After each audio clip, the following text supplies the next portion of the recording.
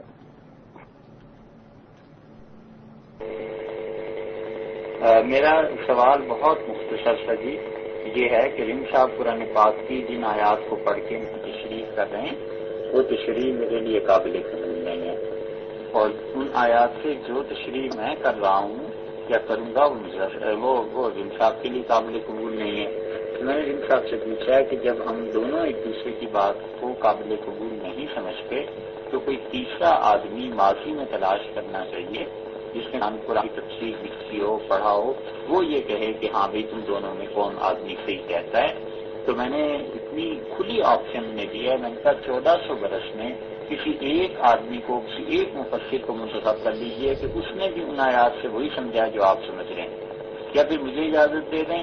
میں بتا دیتا ہوں کہ 14 صدیوں میں پچھلے مفسرین ان آیات سے جو کچھ سمجھے تھے میں وہی ان کے سامنے ان کی خدمت میں پیش کر رہا ہوں. تو یہ ہے بس اتنا سا سوال کہ اس آدمی کا کسی مفسر کا کسی کا نام دے دیں تو بھی اس پہ ہم اتفاق کرتے ہیں کہ اس کی کتابوں میں یا اس کی تفسیر جو ہے نا قرآن پاک کی وہ ہم دونوں کے لیے مستند ہے. بس یہ سوال. مفتی صاحب بہت بہت شکریہ آپ کا تشریف لانے کا. انشاءاللہ رنگ صاحب اگلے سیشن میں یہ سوال کا جواب بھی دے دیں گے.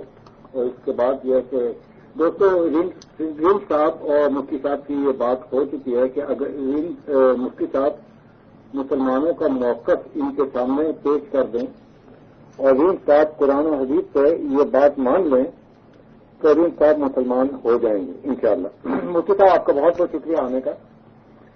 آپ کے ساتھ انشاءاللہ اگلے ہفتے اسی وقت ملاقات ہوگی.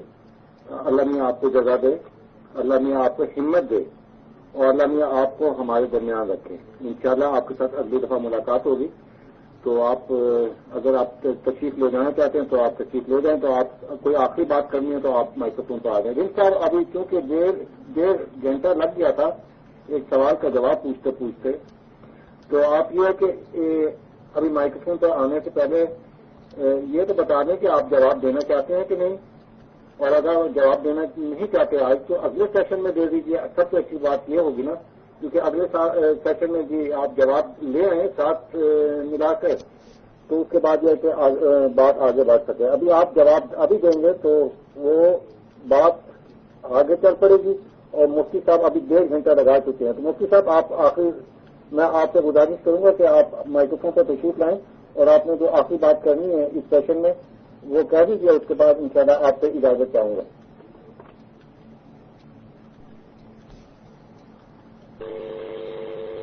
مزید گفتگو جی انشاءاللہ آئندہ نشست میں ہوگی. آئندہ آپ سے اپنے سوال کا جواب بھی سننا چاہوں گا، اور ایک کچھ چیزیں جو رنگ صاحب نے آج فرمائی ہیں اس کے سلسلے میں بھی عرض کر دوں گا.